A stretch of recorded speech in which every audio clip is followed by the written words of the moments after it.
And I think you know what? I'll just say it. Fuck fascism. I think we're all down with that. If you're a fascist, I think most people aren't going to like you. Fascism sucks. You know, we like freedom. We like the Constitution.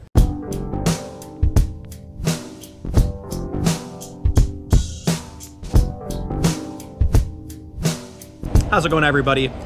Traffic is a goddamn nightmare after the eclipse. Now, the eclipse was really cool, and it was really hard to get good footage, but I did my best. Did a little live stream of it for the other day. Hard news event to plan around. You need really good equipment to get the full beauty of the eclipse. But you can actually go on Google Maps and see all of the traffic on the highways, and it goes in a perfect line of where the point of the path of totality was. So it was pretty hectic. The flights were too expensive out of St. Louis, so I took a train to Chicago. I'm going to visit my brother and then fly back to New York tomorrow, and I'm moving. But something interesting for today. Antifa, short for anti-fascists. This is a loose-knit group of communists, socialists, other progressives, anarchists, and they typically unite under this one banner to oppose fascism. Now, a petition was started with whitehouse.gov asking that they be labeled a terrorist organization. A few months ago, we saw that the Department of Homeland Security in New Jersey did list them under domestic terrorism. It doesn't necessarily mean that they're calling them domestic terrorists, but take it for what it is.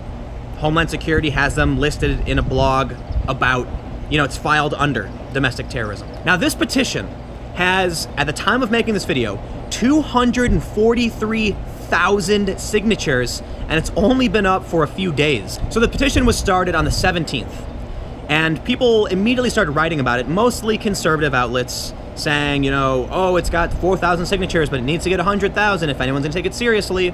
Sure enough, from the 17th until today, the 22nd, it now has 243,000. Specifically, it's got 243,681. And here's what they said. Terrorism is defined as the use of violence and intimidation in pursuit of political aims. This definition is the same definition used to declare ISIS and other groups as terrorist organizations. Antifa has earned this title due to its violent actions in multiple cities and their influence in the killings of multiple police officers throughout the United States. It is time for the Pentagon to be consistent in its actions. And just as they rightfully declared ISIS a terror group, they must declare Antifa a terror group on the grounds of principle, integrity, morality, and safety. Take a few things into consideration first. Antifa isn't a formally organized group, right? ISIS is the Islamic State. They have leadership. You can say this is a group with clear goals. They're clearly doing something in a centralized fashion with a hierarchy. Antifa, not so much. Usually Antifa is just some kids who put on a black hoodie and a mask and they chant antifascista or something like that. In many instances, the people who are called Antifa are just far-left activists. But one thing that started to happen as of late, and I'm a bit guilty of this too, is that basically anybody who's dressed in black bloc is being called Antifa. It's sort of the catch-all term now for people who are dressed in black, wearing masks, and that is inaccurate. And I accept my responsibility in some of this. I think, okay, let's tone it down a little bit. I'm gonna take responsibility. I just tweeted something out about Black Lives Matter and Antifa, and Antifa is just an easy way to describe a far-left protester who dons all black and covers their face. They've sort of taken that mantle, though they're not necessarily a specific group. Another phrase people have started using is alt-left. And this is coming after Donald Trump said, at his press conference, what about the alt-left who came charging in at the alt-right or whatever? And so now, basically, anyone who's on the left, who is engaging in some kind of political extremism or violence, it's being called alt-left violence. Now, people have asked me, Tim, is Antifa a terrorist organization? And the answer is not so simple. This petition, I understand why people have signed it. I understand why it exists. But I don't know if it's entirely accurate. And the problem is, Antifa is just a word. It has become a brand. Some anti-fascist groups have actually gotten their city names branded. They screen-printed clothing and flags of their particular brand of Antifa. So we could call that particular group, that says they're specifically this kind of Antifa with their own unique flags and shirts. Sure, we can say that group is specifically a terror group because they do use violence to intimidate and push a political goal. Sure. But the general term It's just like saying, you know, anti-feminist is a faction. No, like the anti-feminists on YouTube are just a bunch of different YouTubers who are talking about stuff. You can't blame them as an entire group. You can't say they're working together, because they're not. Antifa tends to be anarchist, socialist, communist, like I was saying, but they coordinate online. So there's no central authority. There's no one to imprison. There's no one necessarily to be the highlight of who this group is or what they're doing, and that makes it particularly challenging. And this is why it is incorrect to call Antifa fascist. You see a lot of people saying that Antifa are the real fascists. Well, no, fascism would require some kind of authority figure. And while there are certainly some influential people within groups like Antifa, they don't really have a leader. In fact, they mask their identities, so for the most part, you can't really single anyone out. And this presents a particular challenge. When we look at the January 20 riots that took place during the inauguration, something around 230 people were arrested on rioting charges. Some of these people were journalists. Some of these people should not have been arrested. But many of these people were wearing all black. They were dressed in what's called a black bloc, specifically to help protect the identities of those who are destroying property, who are committing crimes. That is the point of a black bloc. Now, many people will say it's about solidarity. It's showing up to a place, say, look, we're one big group and we're all a collective. We're all in this together. But it's also a tactic so that you can avoid police prosecution. At the time, this group wasn't called Antifa. And so even right now, they're just being called the J20 protesters because Antifa is kind of a new brand. But make no mistake, these people, many of them are probably still participating to some degree in some Antifa protests. So I don't think labeling Antifa a terrorist group works or makes sense. These individual people, many of them might actually be terrorists, like people who are going around destroying things, attacking people and property, setting fires, whatever.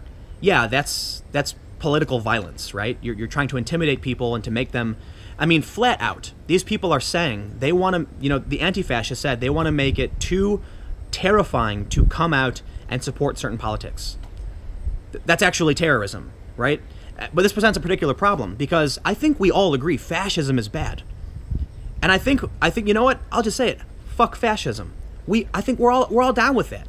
If you're a fascist, I think most people aren't going to like you. Fascism sucks. You know, we like freedom, we like the Constitution, okay? The problem arises when Antifa attacks regular people with bats, with knives, with crowbars, and calls them fascists. So does this petition really matter at the end of the day? And I'm going to say it, no. Now, I wouldn't be surprised if Donald Trump actually responds to this petition because, you know, this is more in alignment with his side of things, right? The right is attacking Antifa. Antifa is aligned with the left. Trump is the right. And so maybe he'll come out and say something. At the same time, there's also a petition with over 1 million signatures calling for Donald Trump to release his tax returns, and that has not been addressed and probably won't be addressed. So will Donald Trump call out this particular petition about Antifa if it means potentially exposing him to criticism for not addressing the 1 million signatures on his tax returns? Maybe not. But one thing's for certain, whether or not this petition gets signed, is that political violence just seems to be getting worse. Every single time I do a video and just say, yep, sure, a little check mark right here, it got worse. You know, we heard that some guy pepper sprayed some Confederate soldiers from a Civil War reenactment. We heard that a guy tried blowing up a statue in Houston, that people took a hammer and destroyed some memorial to Christopher Columbus. So yeah, things are escalating. And once more, the only logical conclusion is that we're going to either end up with total chaos or a police state. So I hate to be the doomsayer, because I've actually started preparing for things getting bad. And that's crazy to me, because I've always been the person who's been more rational and skeptical, like, no, nothing's going to happen. But you hear over and over again from people in other wars and civil wars saying they never believed it could happen. No, it couldn't happen here, and sure enough it did. And so I figured maybe we shouldn't be those people. We shouldn't be the frogs in the pot, just watching the water boil around us. And we should just keep our eyes open. We'll see what happens. If the US government does list Antifa as a terror organization, rest assured this will inspire many more people on the left to take up the mantle of Antifa. It is paradoxical. It's kind of like the Streisand effect. When we saw the Homeland Security listing from New Jersey, listing Antifa under domestic terrorism, many anarchist forums lit up saying, good. They're calling us out. That means we're winning. They believe that's a sign that they're being effective. Rest assured, both sides want the chaos. Because after the chaos and the instability, it's a great opportunity for one of these factions, either the extreme right or extreme left, to come in and take what they want, to take over and change things. And that's why I think I'm getting pretty worried. But let me know what you think. Comment below. Should Antifa be listed as a terrorist organization? I understand the violence. I understand the banner. But aside from what terrorism is, are they centralized enough to be considered an actual functioning group? Or is it just a random banner flown by people who want everyone to know that they stand in solidarity with another individual person? Let me know what you think. If you like the video, click the like button. You can follow me on Instagram and Twitter at TimCast. If you want to support the work that I do, make sure you go to timcast.com/donate. Give whatever you'd like or give nothing at all. My videos will always be free and available every day at 4 p.m. Last little thing, this past month I felt like it's been a little lower quality than I'd like to produce, and the reason for this is I'm moving. I said this before. When I fly back to New York tomorrow, I've got to just pack up all my stuff and start moving, and so putting together a video every single day while trying to move is one of the most taxing things ever. So bear with me, because after September, everything's going to be ramping up. I've got ideas for a podcast, some more trips planned, I'm working on some pitch ideas. Stay tuned every day at 4 p.m. And maybe later tonight, I'm not entirely sure, but I might do a live show.